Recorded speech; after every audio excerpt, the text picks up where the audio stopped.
Shalom dan selamat pagi buat kita semua. Kami dari kelompok 10 akan membaca hasil sajian kami yang berjudul Sejarah Kekristenan di Cina. Yang pertama, pembahasan 2.1 Negara Cina.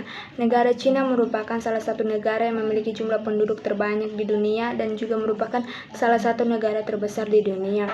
Secara geografis, negara Cina atau Tiongkok terletak di benua Asia bagian timur dan berada di antara 18 derajat lintang utara sampai 54 derajat lintang utara dan 73 bujur timur sampai 135 derajat bujur timur. 2.2 Mata pencarian masyarakat Cina. Ada 4 kelas dalam kehidupan masyarakat Cina. Yang pertama, kelas cendekiawan, kelas pertanian, kelas pengrajin, dan kelas perdagangan. Namun pada saat itu, kelas yang sangat dihormati adalah kelas pertanian karena negara Cina adalah negara yang tidak lepas dari bisnis dan bisnis sangat didukung oleh kelas petani, dan kelas petani merupakan basis kehidupan ekonomi di Cina. 2.3 Sistem pemerintahan dan kehidupan sosial. Sistem pemerintahan di Cina adalah kekaisaran. Dalam kehidupan sosial masyarakat Cina diatur dalam aturan feodalisme. Kelompok bangsawan sangat berkuasa atas rakyat sehingga rakyat harus membayar pajak terhadap bangsawan. 2.4 Aliran kepercayaan yang ada sebelum Kristen masuk di Cina. Yang pertama, Konghucu. Konghucu merupakan pokok kebudayaan Cina yang sangat dihargai oleh kaisar karena menjamin stabilitas kehidupan masyarakat. Ajaran Konghucu adalah mengenai kejujuran, keadilan, tanggung jawab, dan cara hidup. Orang Konghucu dalam menilai tinggi kehidupan berkeluarga dan kehormatan terhadap orang tua, nenek moyang, dan tradisi.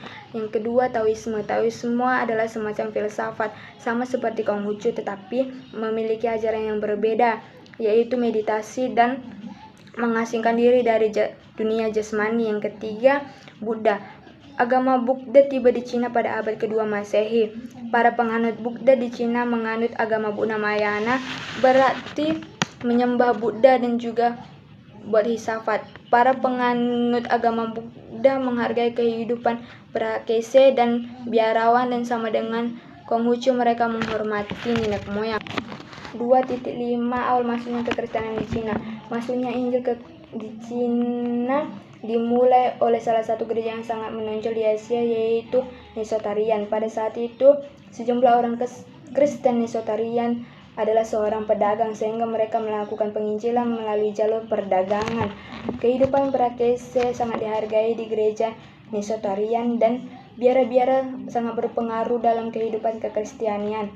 Orang Kristen Nestorian telah membawa suatu kekristenan yang bersifat asketis. Sifat ini berlawanan dengan etika Konghucu yang mengutamakan kehidupan berkeluarga. 2.5.1 Perkembangan kekristenan di Cina. Yang pertama, kedatangan kekristenan di gereja Nestorian Cina. Setelah Uskup Alopen melakukan penginjilan di Cina pada tahun 635, gereja Nestorian di Persia memiliki visi penginjilan. Pada saat itu yang memimpin adalah Kaisar Taizong. Kaisar Taizong sangat menyambut agama-agama luar karena ia meningkatkan kesejahteraan dan pendidikan di Cina. Pada tahun 638, Kaisar Taizong mengeluarkan edik dan ia memberikan izin Apollon melakukan penginjilan di Cina. Pada tahun 645, seorang kekaisaran bernama Wu Zong yang menganut agama Tao mengeluarkan sebuah edik yang melarang keberadaan biara-biara sehingga ia menyuruh para rabib untuk meninggalkan tempat kediaman tersebut. Itu merupakan suatu pukulan bagi Kristen Nestorian karena keberadaan mereka pada saat itu belum berakar kuat, sehingga pada 100 tahun kemudian jejak-jejak keberadaan Nestorian di Tiongkok sudah tidak nampak lagi. Namun bangsa Mongol berkuasa di Tiongkok, kaum Nestorian kembali. Yohanes dari Monte Corvino, seorang utusan agama Katolik Roma, tiba di Canbalik atau Peking pada tahun 1294, mencatat bahwa kedudukan kaum Nestorian sangat kuat di Tiongkok. Namun setelah dinasti Ming mengambil alih kekuasaan pemerintah di Tiongkok pada tahun 1368, sekali lagi kaum Nestorian mengalami pukulan yang berat. 2. Ajaran di Cina. Yang Mereka memperkenalkan Al-Masih. Tuhan adalah disamakan dengan angin-angin yang tidak terlihat tapi berada di mana-mana. Manusia dari permulaan tergantung pada Allah, namun karena tipu daya iblis mereka membuat patung dewa-dewi dari perak, emas, dan menyembah mereka.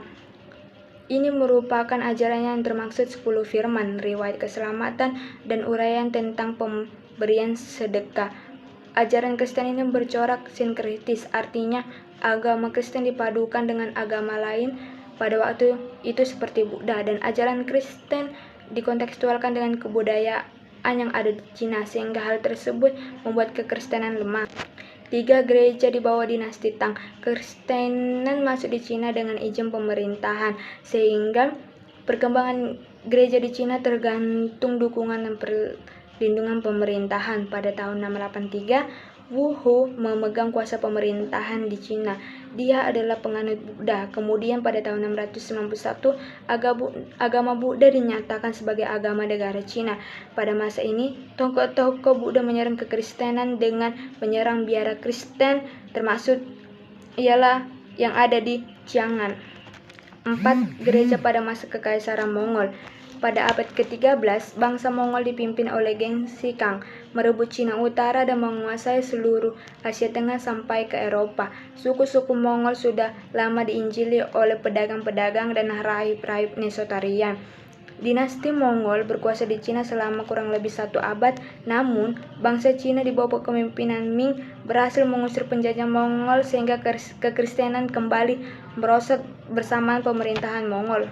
Yang kelima, tokoh kekristenan gereja Nestorian, yaitu yang pertama Uskup Alopen. Momen Chang'an melaporkan kedatangan biarawan Nestorian Uskup Alopen ke Chang'an, ibu kota Cina zaman itu, pada tahun 635. Ia memiliki tulisan seperti gaya orang yang berusaha menyatakan iman Kristen dalam bahasa Cina, dengan pertolongan penerjemahan atau juru bahasa yang kurang mengerti bahan yang mau diterjemahkannya. Inti pokok Injil yang disampaikan dalam tulisan Alopen disesuaikan dengan kebudayaan Buddha dan filsafat Konghucu. Yang kedua, Adam atau Qingqing. Monumen Chang'an didirikan oleh teolog Cina yang terkenal pada abad ke-8 atau pada tahun 781 Masehi, yakni Adam Qingqing. Adam menulis Injil dengan menyesuaikan dengan konteks kebudayaan Buddha. 2.5.2 Penyebaran kekristenan oleh gereja Protestan di Cina. London Missionary Society merupakan badan misi Protestan yang mengutus Robert Mission bermisi ke Cina. Ia adalah pendeta gereja Presbyterian. Morrison tiba di Canton pada tahun 1807. Ia belajar bahasa Cina dan menerjemahkan Alkitab ke dalam bahasa Cina. Ia menyelesaikan Alkitab bahasa Cina pada tahun 1806. Perkembangan Kristen sangat lambat meskipun banyak badan misi Protestan mengutus tenaga ke Cina. Pada masa komunis, ratusan pemimpin Kristen dibunuh serta ribuan orang percaya dipenjara dan diasingkan. Sebagai gereja bersikap kompromi dan bersedia bekerja sama dengan pihak pengusaha, sehingga bertahan sampai pada tahun 1958. Gereja tidak leluasa untuk beraktivitas dan dipaksa untuk mendukung patriotisme bercorak sosialisme. Gereja juga diwajibkan mendaftarkan diri untuk berada di bawah pengawasan gerakan patriotik 3 diri. Para utusan Injil Barat telah berhasil menanamkan gereja Protestan di Tiongkok dengan berbagai ciri-ciri sebagai berikut. Yang pertama, pemenang orang-orang percaya sebagai hasil dari penginjilan. 2. Tumbuhnya gereja-gereja dan pos-pos pengkabaran Injil secara berlipat ganda. 3. Penerjemahan Alkitab ke dalam bahasa setempat. 1. Tokoh-tokoh kekristenan Protestan di Cina. Yang pertama, Robert Morrison tahun 1782 sampai 1834. Robert berasal dari keluarga sederhana. Ia banyak kamus bahasa Cina dan beberapa bagian Perjanjian Baru dalam versi Katolik Roma. Ia menyusun kamus bahasa Inggris Cina pada tahun 1819. Ia selesai menerjemahkan seluruh Alkitab. Ia juga menyusun tata bahasa Cina dan menerjemahkan Katekismus Pendek Gereja Skotlandia dan sebagian buku doa umum Anglikan. B. Hudson James Taylor. James Hudson Taylor adalah salah seorang pengkabar Injil yang berasal dari Inggris yang bekerja di Tiongkok pada pertengahan abad ke-19. Ia menerjemahkan Alkitab ke dalam bahasa Tionghoa. Ia sungguh jatuh cinta kepada rakyat Tionghoa dan ia merasa beruntung kepada rakyat Tionghoa karena dari 18 provinsi di sana sudah 11 provinsi yang tersentuh akan Injil. 2.5.3 Pengkabaran Injil oleh Gereja Katolik di Cina.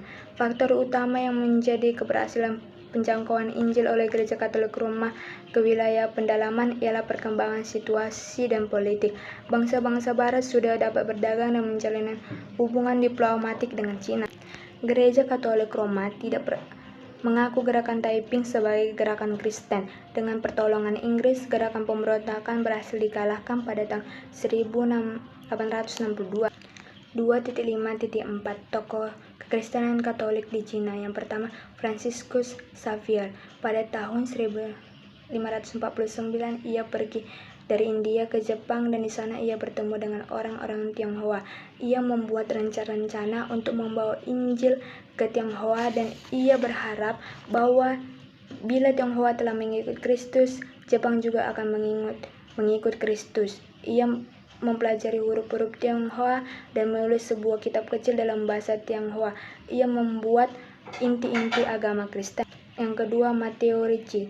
Ricci dilahirkan di Tuscany, Italia tahun 1552. Pada tahun 1571, ia memasuki Orde Yesuit. Ia menjelaskan ajaran Kristen tidak bertentangan dengan kebudayaan Tionghoa. Itulah sebabnya Matteo menyesuaikan agama Kristen dengan bentuk kebudayaan Tionghoa. Seorang Kristen yang sudah dibaptis tetap diperkenankan untuk mengadakan.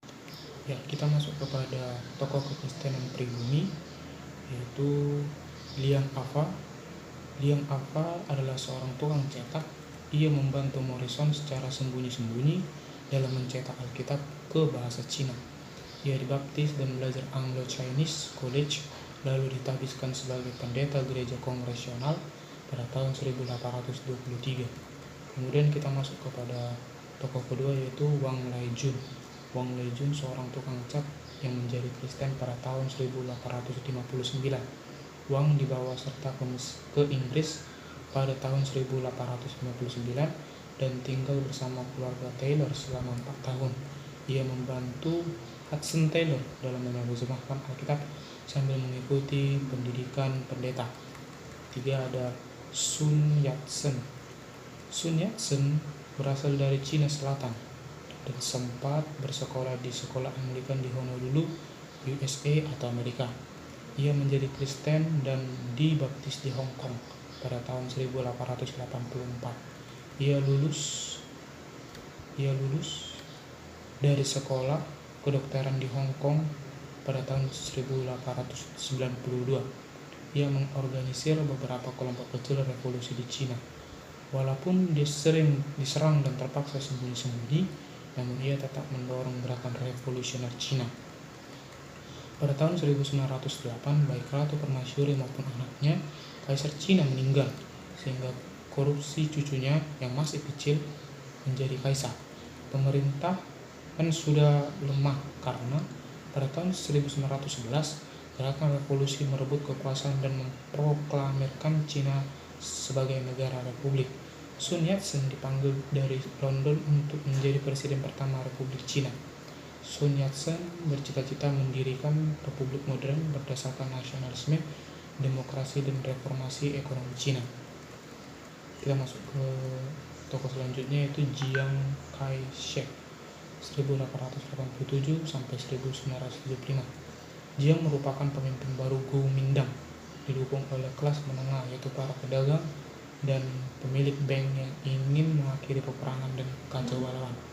Jiang dibaptis pada tahun 1930 dan mendukung umat Kristen, terutama sekolah-sekolah dan perguruan tinggi yang didirikan lembaga misi. Beberapa tokoh pemerintahan adalah orang Kristen. Istri Jiang atau adik istri Sun Yat-sen adalah seorang pendeta. Partai Komunis didukung oleh kaum petani dan beberapa mahasiswa. Propaganda komunis menyerang baik imperialisme maupun kekristenan dan menghasut peperangan antar golongan masyarakat. Jiang menyerang dan mengepung kaum komunis sehingga tentara merah terpaksa mundur. Mao Zedong memimpin tentara komunis dalam mars panjang pada tahun 1934 dari Hunan ke pusat baru di daerah pegunungan Cina Utara. Pada tahun 1937, Jepang menyerbu Cina dan merebut sebagian negeri itu yang dikuasainya pada tahun 1946. 2.7 Sumbangsi misionaris di Cina. Misionaris membangun banyak sekolah, dan para misionaris adalah pelopor, penggagas, dan pendiri pendidikan modern atau ilmiah di Cina. Pada awal abad ke-19, Cina tidak memiliki sistem pendidikan nasional. Baru setelah misionaris membangun sekolah, Cina mengenal sistem pendidikan barat. Ratusan sekolah modern didirikan oleh para misionaris untuk mencerahkan, merekonstruksi, mempengaruhi budaya dan masyarakat Cina. Melalui pendidikan Protestanisme, mampu menyaingi filsafat Konghucu dan mempersiapkan generasi pemimpin-pemimpin Cina yang sangat berkualitas di segala bidang kehidupan. Selain sekolah, misionaris juga membangun rumah, kemudian rumah sakit, panti asuhan, dan ratusan pusat rehabilitasi pecandu opium atau bisa katakan obat-obat terlarang. Ratusan dokter misionaris juga diutus ke Cina. Kemudian kita masuk ke 2.8 faktor pendorong penyebaran kekristenan di Cina. Berikut merupakan faktor penghambat dalam pemberitaan Injil di Cina. Yang pertama, Cina dengan mudah memahami Alkitab karena Zhending menerjemahkan Alkitab ke dalam bahasa Cina. Yang kedua, Cina dapat terbantu di bidang pendidikan atas didirikan Zhending di sekolah bagi Cina. 3. Cina terbantu juga di bidang kesehatan karena didirikannya rumah sakit. 4. Zhending juga memberikan pengobatan sederhana bagi Cina. 2.9 Faktor penghambat penyebaran kekristenan di Cina. Berikut merupakan faktor penghambat dalam pemberitaan Injil di Cina. Yang pertama, penghambat dari Buddhis ditambah lagi dengan edik pemerintahan tahun 1845 yang menutup biara-biara. Kemudian yang kedua, gereja tergantung pada perlindungan pemerintah sehingga pemerintah yang lemah atau yang tidak bersikap toleran terhadap gereja mengakibatkan kemunduran kekristenan. Yang ketiga, kekristenan Nestorian sulit berakar di tanah Cina karena sifatnya yang bernoda asing. Baik filsafat Konghucu maupun agama Buddha mendarah daging dalam kebudayaan Cina sehingga tidak terbuka terhadap ajaran-ajaran baru. Yang keempat, usaha para tokoh Nestorian menafsir Injil secara kontekstual akhirnya melemahkan teologi gereja. Nah, yang selanjutnya kita masuk ke kesimpulan. Kesimpulannya ialah sejarah perkembangan kekristenan di Cina pertama kalinya dibawa oleh kaum Nestorian melalui perdagangan oleh Aloken. Tetapi perkembangannya sangat tergantung kepada keberpihakan pemerintahan. Kesilih bergantian pemerintah membuat kekristenan sukar untuk berkembang dan ajaran Kristen yang bertentangan dengan kebudayaan Cina, sehingga Cina tertutup kepada orang-orang asing yang mempersulit misionaris dalam memberitakan Injil. Tetapi hal itu tidak menjadi penghambat bagi para misionaris, mulai dari Ricci yang menyelaraskan agama Kristen dengan budaya Cina, hingga para misionaris utusan London Missionary Society yang tidak mendapatkan izin masuk ke daerah Cina, tetapi mengabarkan Injil kepada orang Tionghoa yang berada di luar Cina. Demikian pembahasan yang kami lakukan. Terima kasih.